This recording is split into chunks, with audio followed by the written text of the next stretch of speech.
জীবননাশের শঙ্কায় সাতক্ষীরা সীমান্তে সতর্কতা জারি করেছে বর্ডার গার্ড বাংলাদেশ। ১ অক্টোবর বিজিবির সাতক্ষীরা ৩৩ ব্যাটালিয়নের অধিনায়ক লেফটেন্যান্ট কর্নেল মোহাম্মদ আশরাফুল হক স্বাক্ষরিত এক সংবাদ বিজ্ঞপ্তিতে এই তথ্য জানানো হয়েছে।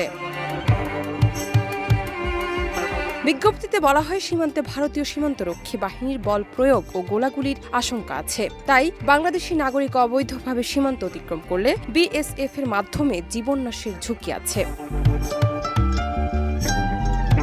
এ লক্ষ্যে বাংলাদেশি নাগরিক, বিশেষ করে সীমান্তবর্তী জনসাধারণকে সীমান্তের অপর প্রান্তে যে কোনো অনাকাঙ্ক্ষিত ও প্রাণহানিকর পরিস্থিতি এড়াতে অবৈধ অনুপ্রবেশ বা অসতর্কতাবশত সীমান্ত অতিক্রম করার প্রচেষ্টা থেকে বিরত থাকা জরুরি।